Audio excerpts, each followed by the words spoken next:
This year, you've been learning about the parts of a letter by writing Nova letters. We continued that study when we began writing letters to your book buddies about dessert theater, and now we're going to continue going even deeper into it. So as a review, the parts of a letter, if we take a look at this one that I wrote to Mrs. Crow, include a heading, which has the date, a greeting, Dear Mrs. Crow, the body. This is where you have all of your sentences. It's the heart of your letter, and it's where all of the content is. Your closing, which could be sincerely, but it could also be love, from, yours truly. And then, of course, your signature or name. Now that you have a reminder about what the parts of a letter are, let's talk a little bit more about why we write letters. So, why do we write letters? One reason is to inform or to teach.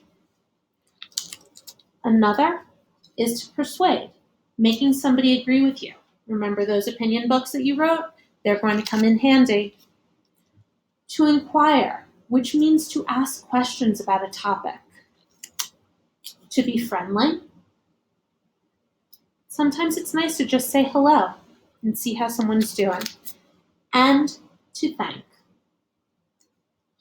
Now, we're not going to talk about all of these today, but we are going to focus in on them over the course of the next couple of weeks. I do just want you to have in mind that these will be in your future.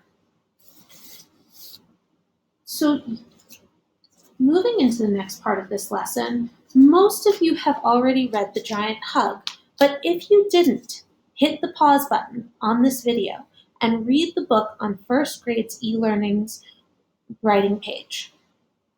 Once you've finished reading The Giant Hug, it's the ebook right up at the top, come back to this video.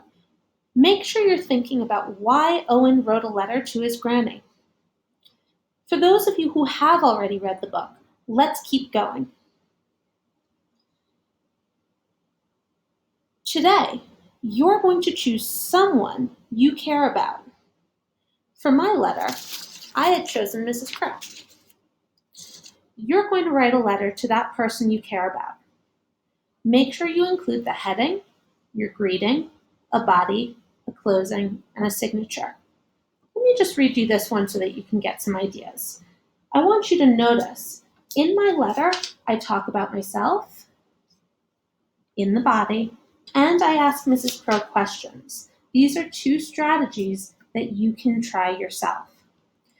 Dear Mrs. Crow, hello. I hope you had a wonderful vacation. I spent mine hiking, doing yoga, and building a website with you. I never thought we'd do that. What kinds of things did you do? Did Remy behave well? Sincerely, Miss Goldberg. As you can see, I spent some of my time talking about myself, and then I also asked questions. That way Mrs. Crow would know what to say when she wrote back to me. All right, so remember, your job is to choose someone you care about and to write a letter to that person. You have this paper in the packet that you received towards the beginning of vacation, and have a good time. All right, talk to you soon. Bye.